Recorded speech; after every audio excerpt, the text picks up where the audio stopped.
Hey, everybody. Welcome to Contra Talk. My name is Richard Henry, and we've got another episode coming up right now. Our guest today is Dr. Ben Merkle. He is a teaching elder at Christ Church there in Moscow, Idaho. He's a husband and a father of five. He's also the president of New St. Andrews College, liberal arts college there in Moscow, Idaho. He's done a lot of work, travels a lot, and he's taken some time today to talk about a number of issues regarding education, raising children, and just a lot of practical things that sometimes we just forget about, or we kind of just put in cruise control and we think someone else is going to take care of it. So we're going to have a good conversation. So enjoy the show.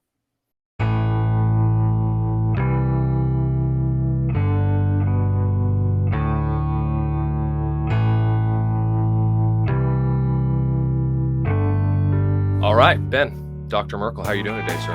Fantastic. Great to be here. Yeah, no, thanks for coming. I appreciate you taking some time. I really do. I know we've talked before, and I wanted to kind of elaborate and flesh out a few things that we talked about last time. That was a number of months ago, and look at some new things regarding, as I said, with just raising children. I know a lot of people have kids, right? And we're really in a tumultuous time, I think, with government schools, in the last several years now, 3 years, 4 years. But even before that, with critical theory, and as even Doug Wilson says, the public schools are socialism, right? They are these things. They're teaching these things. And it's like, wait a second, why are you teaching? And parents get upset, and it's like, well, hold on, this has been this way for a while, and so I think now's the time to get out, and it's been the time. But we're going to talk more about that, and not just get out. Now what do you do? Because it's easy to leave the school in one sense, but now what do you do? So we're going to be talking about that and a number of other things.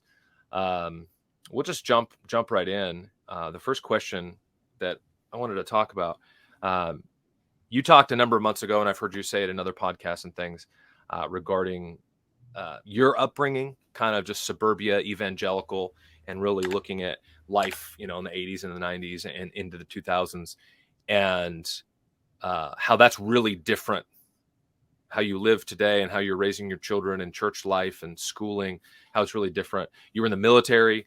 You didn't do well in public school. And now you have a degree from Oxford, I mean, a PhD. Like that's not easy, right? There's a some radical shift happened. So can you just kind of flesh that out a little bit for the audience and kind of give a little bit of background on okay. So, I was raised in a kind of your standard evangelical family. Went to a private Christian school, your very standard 1980s. Okay, not public school. Sorry. Okay, gotcha. Yeah, well, no, I went to a private school through 8th grade. And then in 9th grade, so for all of high school, I went to the public school. Gotcha. And it was just very much your kind of, I don't know, standard American upbringing. I feel like if you've seen the movie Napoleon Dynamite, I know it was it was not made, or it was not set in the 80s, but that basically captured what, going to high school in southern Idaho in the 80s. That's exactly what it was like. So yeah, that's where they shot the movie too, was Idaho. Yeah. No, if you watch that movie, actually, a lot of people don't realize that there's so much Mormon inside jokes in that movie that if you're raised in southern Idaho with Mormonism all around you, you pick up on a whole bunch of it. But it was anyhow. Sidetrack. No, I love that movie though. That's the world that I came from. I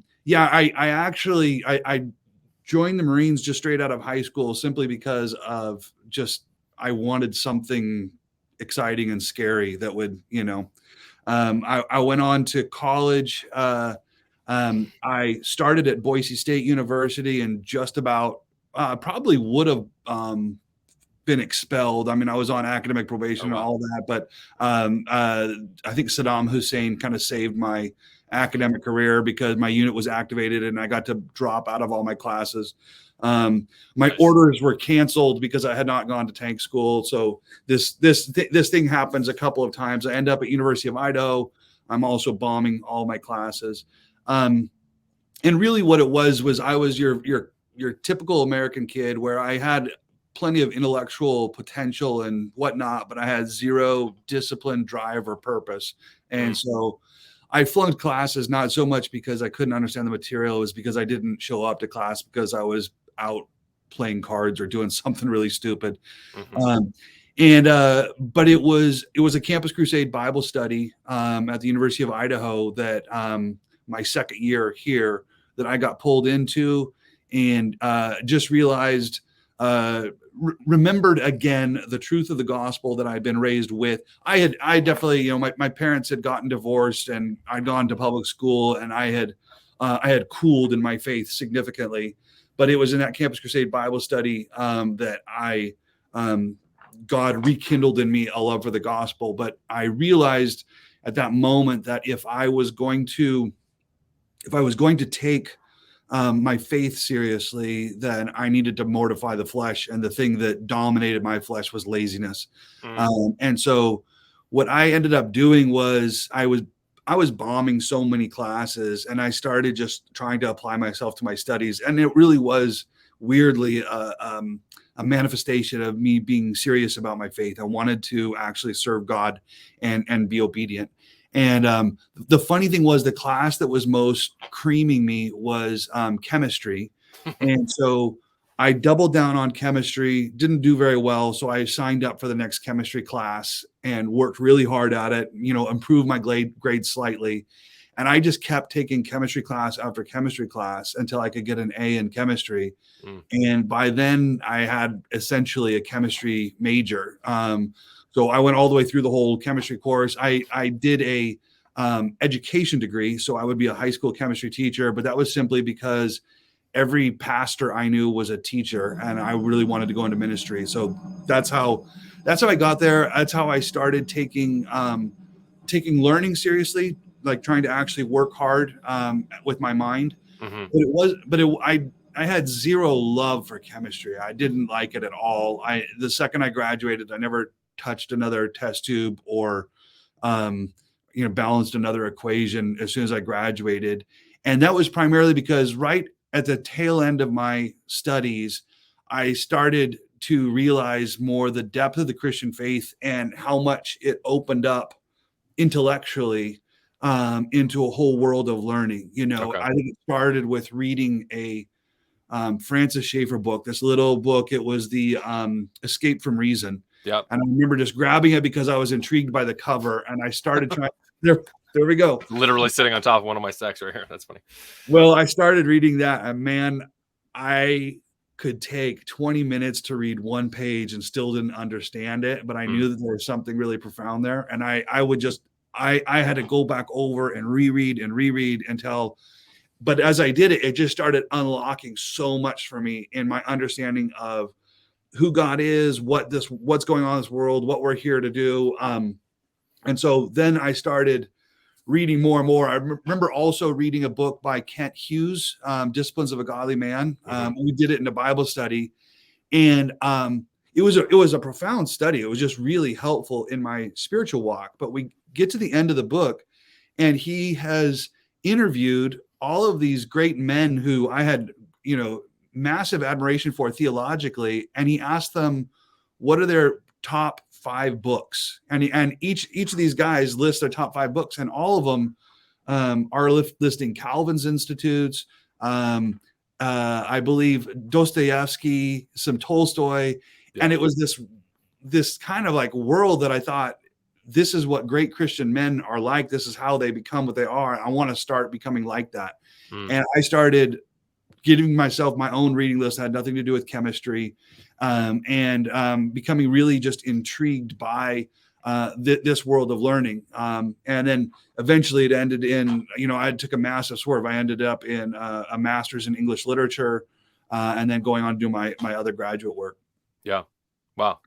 No, that's a crazy turn of events. Yeah, I'm not as radical. Well, I mean, I was kind of typical too. But yeah, I think my claim to fame is I don't think I really read a complete cover to cover book through all of school. Now there was Cliff's Notes, and my mom would read. I'd somehow convince her to do that, or I'd read parts. And whether it's Shakespeare or whether it's just a book, I remember reading like Hatchet, in 6th grade, and Bridge to Terabithia and these other books. And honestly, I feel like because I'm from California, I want to get the list from like the 90s, like the books I should have read, and get them and just have a stack and work through them and be like, I should have read these. I'm sorry, Lord. But Yeah. I didn't care. And once I came to faith, I mean, I stopped caring about sports and really started caring about reading and things that, 15 years ago, 20 years ago, there'd be no way you would have told me, oh yeah, this is what you're going to be like when you're older. I'd be crazy. Crazy. It's nuts. The only books I would have worked through, in high school would probably been like a Louis L'Amour, and that would be the extent of my reading. And I remember, having conversations about, what do you want to be when you grow up? I took one of those tests that tells you what you should be, and I scored as train conductor. Nice. And I remember telling my mom, I want nothing that involves either a desk or books. And I did not. I missed. And that's not working. Yeah, I hear you. No, I appreciate you sharing on that. I guess second question, really looking at when, like I said, listen to some other interviews that you've done after our last conversation, and just knowing your work a bit more and what you've been doing for much of your adult life. You said, and it was a conversation when you kind of go back to when you were at University of Idaho, and you were doing gospel tracks and things, but then you had a conversation, or I guess it was in a class with one of the professors, and professor there at University of Idaho, talking about Latimer and Ridley and their martyrdom. Elaborate on that some more, because I think even for myself, sometimes I feel like we're trying to sell Jesus. And actually, I think it's Doug Wilson also didn't plan this, but where he's like, we're trying to get Jesus on the ballot. If you would just vote for Jesus, everything would be okay. And whether that's a post-mill, pre-mill, whatever, but we're just trying to sell Jesus. Just accept, just get the little paper and just get Jesus. Can you just vote for him? Just add Jesus to your life and it'll be fine. And in one sense, a lot of evangelism, I think, is like that, whether it's open air preaching or gospel tracts. Not to discount those things. I've done those things. I think there can be benefit to those things, but I think a lot of it is richer and deeper when you're either having conversations with people over dinner or coffee, or even in a classroom or at work. And you're saying in the classroom, what happened with this liberal arts professor, and what did he say, and this richness that kind of struck you? Well, so this is kind of right at this turn in my life where I've started thinking like I need to read, I need to be intellectually engaged and whatnot. But I had just graduated and I gotten a job actually with that same guy who was leading that Bible study. He had left Campus Crusade, and he was now he had started a campus ministry from Christchurch. Okay. And so my first job was working for him doing campus evangelism. So I really wanted to be in ministry, but I was becoming more interested in this intellectual life. At the same time, I had massive chips on my shoulder about, I was a science guy. I was a math science guy. And I theology and philosophy seemed to be robust and intellectually engaging, but the broader liberal arts, particularly literature, I still had a hard time granting it as something that could be real. And at the time, I was actually I was working out. There was a guy who was my lifting partner. I was doing a lot of weightlifting with this guy as a good friend, and we wanted to use the University of Idaho gym. But to do it, I had to be a student at the U of I. And I had this way in my mind that I could explain my tuition to take one course would be equivalent to a gym fee. And I had this way of justifying it. So anyhow, I signed up for a course. I think I started in a philosophy course or something. But there was another guy in a Bible study I was leading who said, hey, you should drop that class and take this class on Chaucer with me. And I just thought that sounded like the dorkiest thing of all time, because like a medieval poet, like it just seemed boring. No. Yeah. And he said, no, take this class. We'll sit at the back. We can make fun of the English majors together. And I was like, well, that actually did sound like kind of fun and maybe a noble calling. So, so I did. I transfer over to this lit class, and it was a spring semester class, meaning it starts in January. So I remember going up to we're sitting in the classroom, snow blowing, and it's freezing cold outside. It's kind of a blizzard.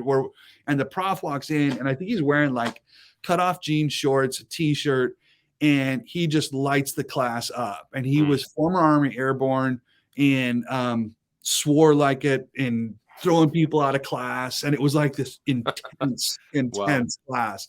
And he knew his stuff really well. He actually was like a fairly liberal Jack Catholic, but he had enough of an appreciation of the gospel, the church, and whatnot that he understood its role in this literature. And he was just really engaging. Mm-hmm. So that's the setting. And we're in this one, we're going through Chaucer and we're reading, and I can't even, it's been 20 some years since this class, but we're reading one of the tales where it's basically a medieval saints' lives. And the medieval saints' lives, there's kind of a whole genre here where they tell the story of a saint getting martyred.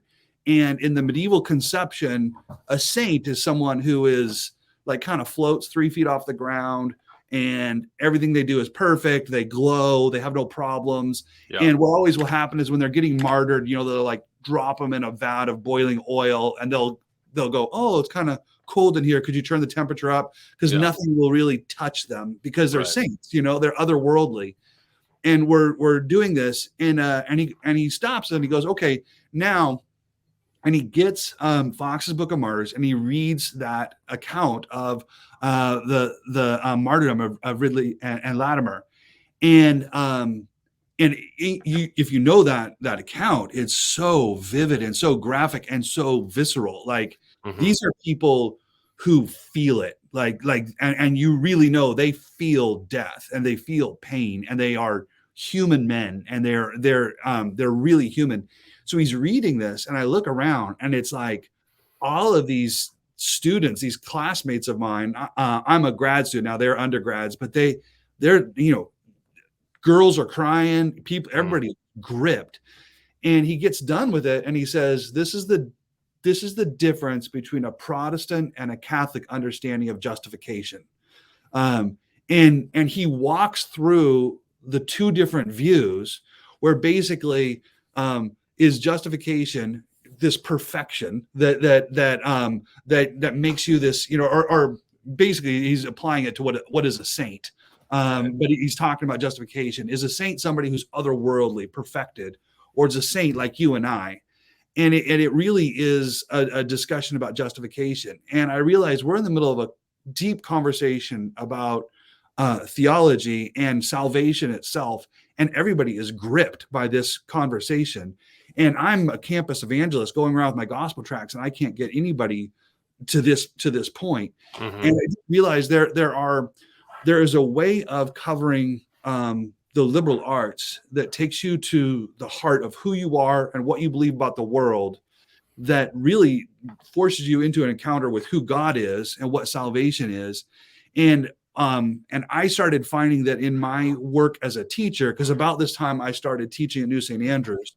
And in my work as a teacher, I was having more formative effect on the souls of these students than I was in any of my other work. And it really just opened my eyes, the power of this kind of education.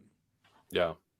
No, that's really good. And I think that's something that we have, just going back to the, vote for Jesus kind of type of evangelism, is it's very sterile and sanitized. And I think a lot of that also comes to do with just our really bad understanding of the supernatural.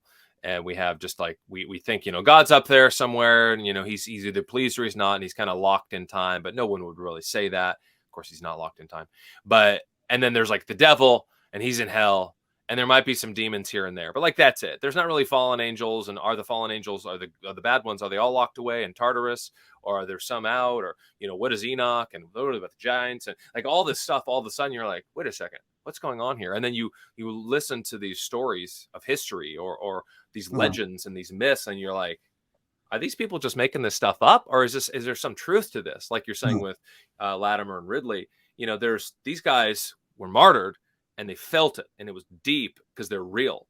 Yeah. And it's like these other people were martyred too, but it's kind of fanciful, and it's Roman Catholic, like it's pretty soft around the edges. And so having this like partial view of like who Jesus is, like we often will, he's God. And it's like, well, yeah, but he's also a man. He also hungered. He was also tired. He also wept. And of course the liberals and unbelievers will, Jesus was just a good teacher. He's just a man, and this and this. Right. And they'll not give any credence to him being God. And so there's this kind of really giant piece often missing. And I think I see that a lot just in the local church, Here we're in Kentucky and, the Midwest, South, Yeah. and a Yeah. lot of America where you don't have a very good understanding. I'm not sure. I have theories on why that is. We won't get into it, but it's a good story. And I love hearing things like that because it means that there's more than just, sign on this dotted line to accept Jesus. Now you're good to go. See you in Yeah. heaven. There's no discipleship. There's no training. There's no anything. Yeah. Coupled with that, third question, thinking about Christian education, we were talking earlier before we went live about education in general. I think it's pretty a slam dunk for anybody now to say, yeah, public school, government schools, they're corrupt, they're evil. I don't care that, your mom went there or, your aunt still is an assistant there or something like that. It's there might be an exception, rare exception somewhere, but you got to get out. And if you're a Christian listening, get out of public school or get Yeah. your kids out. But that being said, I mean, there's homeschool. We're not in Germany Mhm. where homeschool's illegal. We can homeschool here, which is nice. Right. There's public or private schools in general that aren't necessarily Christian. And of course, there's Christian private schools. But then there's like classical schools and hybrids. There's all sorts of things. Can you flesh out a little bit for us, what the difference is between a classical Christian school and just like, oh, it's a Christian school or it's a Christian Yeah. academy or Right. or whatever. What are the differences? Yeah, I think first of all, it's I'm glad you said it like that because I do think it's important to say classical Christian. I think that a lot of people have seen the fruit of the classical Christian movement and then tried to kind of minimize the Christian and just make it classical, which is sort of like you're just making this kind of like, I don't know, Tony prep school, Yeah. where it becomes a lot of intellectual posing, but you've subtracted out or at least minimized the gospel presence, which I think is just to steal from my father-in-law's favorite image. It's to take the car that's going towards the cliff at 100 miles an hour and you're just slowing it down to 80 or 60. I do think that classical considered by itself is superior to what's going on out there, but classical comes out of Christian. And I think that it's really important that you have that. Mm-hmm. So classical Christian education, I think the thing that really makes it distinctive would be there'd be a couple of different pieces to it. First is the content that you're working in. You're working in the great works of basically the Western tradition, which is the tradition that the gospel has came into and grew to fruition inside of and shaped significantly. And I think that when you step into that tradition and realize the wealth, the intellectual wealth of what we've been given through what the gospel has done in our world, it inoculates you against a whole host of really stupid intellectual fads that are passing around right now. There's, I think, a lot of the turmoil that we're experiencing as a nation is the fruit of us walking away from that intellectual heritage. So, our understanding of government, of economy, all of these things grow out of this long tradition and these great works that we've been studying. And when you toss that heritage, then the Constitution doesn't seem that important anymore, and the significance of some of these freedoms doesn't seem that important anymore. So one piece of it, I think, is the actual intellectual heritage that we're working in, the great works that we're working in, the humanities. But then the other piece of classical is an actual kind of method that you're working through, and I think a lot of people will. It's sort of really difficult to just summarize the whole thing, and there are a lot of different ways of coming at it. But I think that the primary thing is that you're focusing on teaching the mind of these students. You're mentoring that mind in how it thinks and how it communicates and expresses itself. So you're going through the basics, the basic rules of logic so that you understand how to think critically and process argumentation. But there's usually a very heavy emphasis on language, both coming in and going out. There's this is why languages, classical languages like Latin, become so synonymous with classical education, because you're learning how words themselves work. And by going to different languages, and Latin is such a great one for establishing kind of the framework of your mind. You could do other languages, but I think Latin is particularly suited towards helping you to dissect how words work. And then also going back to my first argument, Latin unlocks this Western tradition, which I think is really important. So you're learning how words work. You're learning how to read critically, but then you're also learning how to speak and persuasively, logically, and elegantly, to be able to persuade others. So there's a heavy amount of rhetoric, learning how to write, learning how to speak, learning how to argue that goes in it. So you're focusing on becoming a certain kind of person, which is very different than how I think most public school and secular education is increasingly aimed at imparting to you certain vocational skills. We're going to certify you in how to code, how to work an Excel sheet, whatever. You're learning how to do tasks rather than how to think and understand the world. And I think in the long run, that classical education is vastly superior and equips you to pick up skills very easily, but to be somebody who actually understands how to rightly deploy those skills. And I would say in the middle of all of that, that Christian, I think, is just really important, because you're doing all of this while understanding who you are in Christ, who God is, what this world is like, and what he would have us do in it. I think it all has to be inside that gospel context. Yeah. I think you said it in our last conversation, whenever that was, I guess last summer, I think. But the basically schools just kind of, especially even colleges, universities, et cetera, secular schools, basically creating you to be a cog in the machine. Yeah. And I love that imagery, because you're really, once you see that, you understand why people get so bent out of shape when you say something like, borders are fine, or a baby's a baby, or marriage is between a man and a woman, or whatever. People get all, yeah. We could have a million examples, but you see these reactions of these people, and they're just, they're unhinged. And whether it's on Twitter or it's a YouTube video or something on Instagram, you see, and it's like, you can't be serious. Like, are you for real right now? I think that's a good example of the fruit of what we've done, because we've removed critical thinking and being able to walk through an argument and interact with it intelligently. We removed that, and now you look at our public discourse, and it is inflammatory tweet. That's kind of the height, like that's the pinnacle of our interaction right now, is the flinging of inflammatory tweets. When and you'll have people say things that are just ridiculous, and you want to sit and say, okay, let's walk through that. Let's walk through that. And I think it's not so much that these people can't provide an intellectual defense of their position. They're at the point where it's never occurred to them that might be something that they ought to be able to do.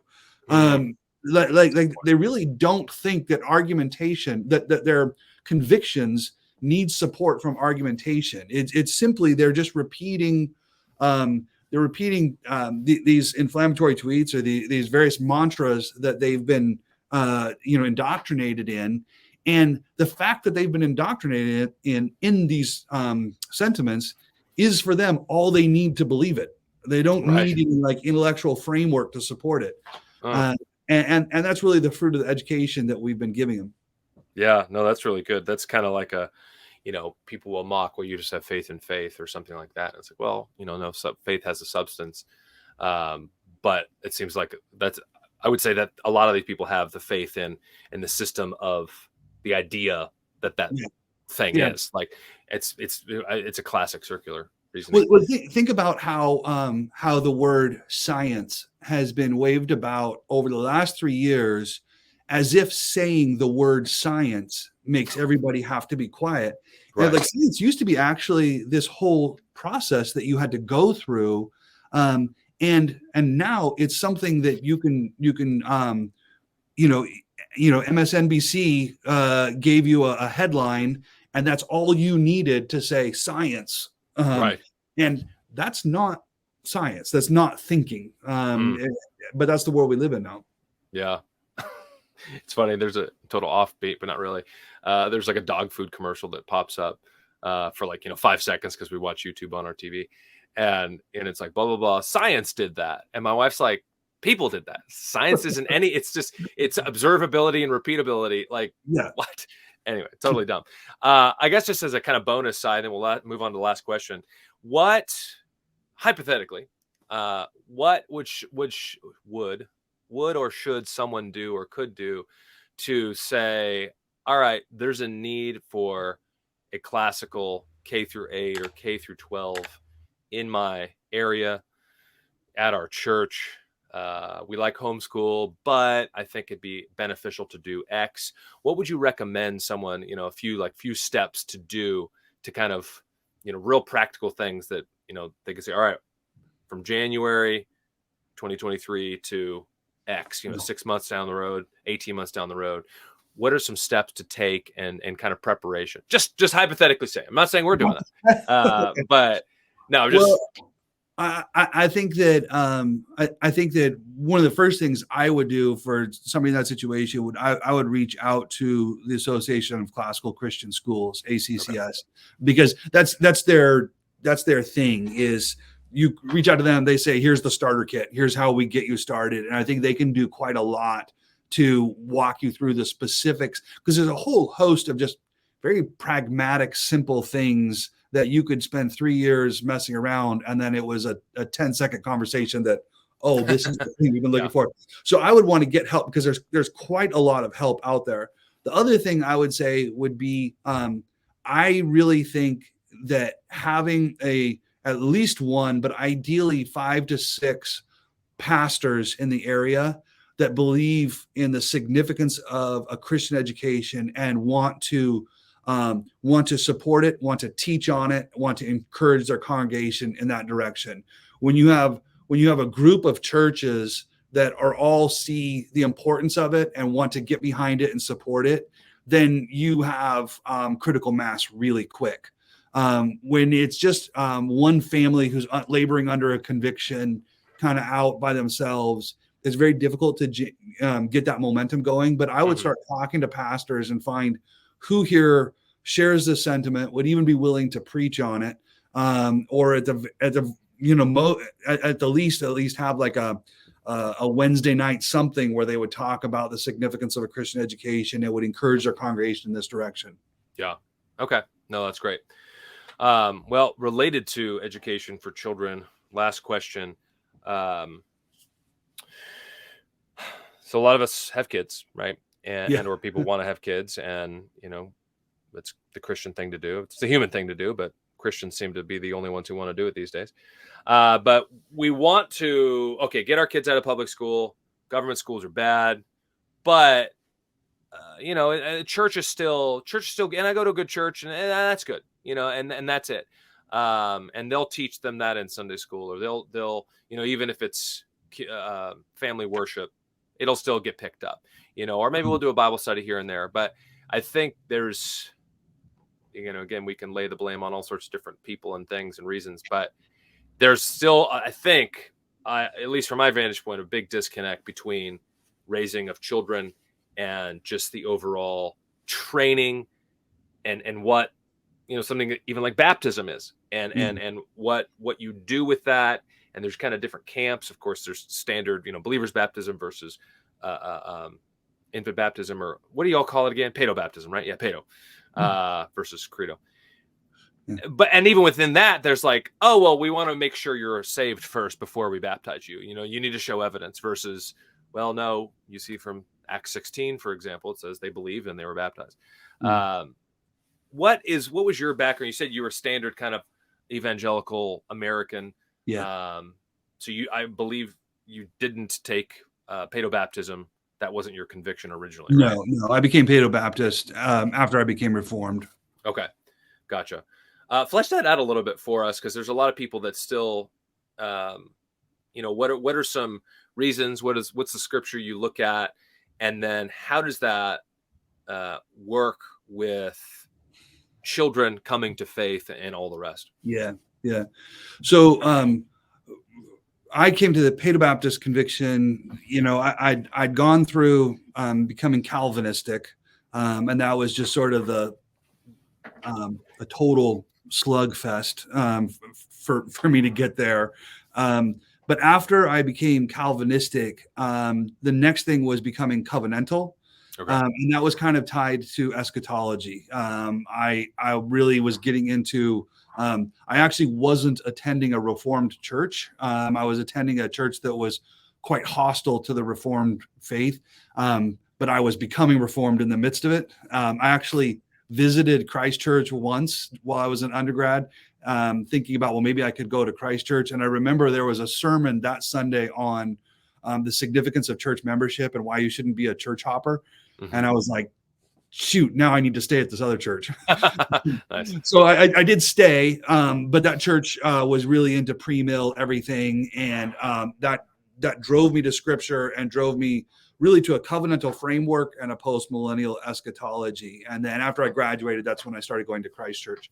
But it was that covenantal framework that really set it up for me, and particularly seeing the gospel as something that went all the way back to through my Old Testament to the covenant, made with Abraham, and even before to the proto-evangelion, and seeing this long, consistent story of this promise to God's people that regularly included his promise to his children. And so that's really what clinched it for me, was understanding that the gospel is a promise to me that I'm to now expect to pass on to my children. And it's something I want to claim for my children. And I think that, in some of our conversation beforehand, I think that one of the things that I see, one of the problems that I see out there is a mistake about what it means to raise your kids to be Christians. Mm-hmm. I think, and to give them a Christian upbringing. We mentioned classical Christian education. And I think one of the dangers of something like a classical Christian education, I do think there's a danger here, is that parents, Christians are like this. We get stuck on methods where I read a book by Doug Wilson about classical Christian education, and this is apparently what you're supposed to do. So I put my kids in a classical Christian school. I also read his book on, say, courtship. So we did courtship, and I read, and you get this like list of things that you're supposed to do. Mm-hmm. And then you do all the things. I baptized them as infants. I did this, I did whatever. And it's, I read this book. I was convinced the argument. So I followed this method. And at the end, my kids tubed it, flamed out. And my daughter's a lesbian over here now and hates God and hates me. Mm-hmm. And their complaint is always, I did everything right. I did everything on the list. I ticked all the boxes. I did classical education. I did whatever. I did homeschool. I did, and they miss the thing that is what brings these kids to faith, which is, I think you need to disciple them. And I think that frequently we confuse good logistics with good discipleship. There's lots of advice out there on good logistics, how to shop, how to cook, how to give them the right education, how to do all these different things. But, and logistics are important, but in the middle of all of it has to be actual loving discipleship, which means preaching the gospel to them with how you live. Which is huge. Mm-hmm. How you live matters. If you say all the right things, but you're a jerk, it's not going to have any effect. So how you live in front of them, and then how you constantly disciple them. Do you, pray with them? For us, we baptized our kids as infants, but that didn't mean we didn't evangelize them. Every time they got a spanking, we sat there and walked through the gospel with them. Like, why do we we have a spanking. They say they're sorry. We pray and we say, you're all forgiven. What do we mean by you're all forgiven? And you're going to the gospel every single time. And you're talking about Jesus, what he did for them, and raising them in that world where the gospel explains the world for them, explains for them why their parents are the way they are and who they are. So I think that discipleship and that constant preaching of the gospel to your children has to be really emphasized. And you can't compensate for that by, well, I baptize them as infants, or I homeschool them, or I chose this whatever method of education. None of that makes up for the fact that you have to evangelize them. Gotcha. Okay. So is there, I know Roman Catholics do like confirmation, right? Obviously they do the infant baptism thing as well. Do you guys do that in the CREC or just Presbyterian in general, PCA type thing? Or is it just, baptizing them? Because basically baptism seen as kind of the new circumcision, more or less, right? As a covenantal promise. Because obviously baptism doesn't save. As a Baptist, Southern Baptist, although I'm just Baptistic, whatever. I don't know I do take that back. I do know people who do believe that baptism does save you, because they, cite Peter, 1 Peter 3, which of course I actually just wrote an article on that, which it doesn't, because he's not even talking about that. But baptism doesn't always mean water, et cetera, et cetera. But do you guys have anything more? You baptize a 6-month-old or a year-old or something, or a newborn. Is there anything more, or is it still, hey, I'm professing faith, and now, I'm walking with Christ, right? I say as a child, as a 10-year-old, 15-year-old, whatever. So in the Paedo-Baptist world, you've got baptism as an infant, and then there are varying takes on when that child should come to communion. I think there's a lot of the Paedo-Baptist world that would treat communion like what you're describing. It honestly looks to me a lot like the way a Baptist would treat baptism. A lot of Paedo-Baptists treat communion that way. Okay. So they would have you can't come to the table until you've been examined by the elders, made profession of faith, and demonstrate all of these things. So that's pretty common in the Paedo-Baptist world. We would be, we're a little different than that. Our take would be, once a baby is, it wouldn't be a baby. Once a young child is at the place where they are consciously a part of the worship service, where they're participating in the worship service, then we would encourage them to come to the Lord's Supper at that point. So our kids would all come to the Lord's Supper, usually before they were 2, between 1 and 2, because and one of the things that ties with this is a particular kind of worship service. So we have a liturgical service that involves standing, sitting, kneeling, praying, raising your hands. It's something you're physically involved in, and so it's something that a 1.5-year-old can be trained to be a part of this. And once they were a part of the worship service, we would want them to be taking the Lord's Supper. So there would not be a later, when they're 12 years old. I'm not looking for a conversion story. I want my kids to, because the thing is, I was raised in a Christian family. I was raised Baptist, and I had this idea that I'm supposed to, I have to go through a transformation before I can take the baptism. But the problem was, I believed Jesus the whole time. I can't think of a time when I didn't believe in the gospel. I know there was a time when I wasn't living the way I should have, but I always knew the truth of it. And I didn't get baptized until right at the very end of college, because I couldn't figure out where's the moment that it happened. And I think for most kids that are raised in a Christian house, if you raise them like this, they can't find that moment. And my concern is that if you're insisting on that one moment, now I'm not saying it doesn't happen for some people. For some people, they're riding with the Hell's Angels. They were in prison, and then God just, in one miraculous sort of road to Damascus moment, they're transformed. So that clearly happens. But for most kids that are raised in a Christian church, it's really hard to find that spot. And I think that it is, you can set kids up to doubt their faith if you say there has to be this moment, because they're Mm. constantly thinking, well, I haven't had it yet, so maybe I'm not even a Christian. Yeah.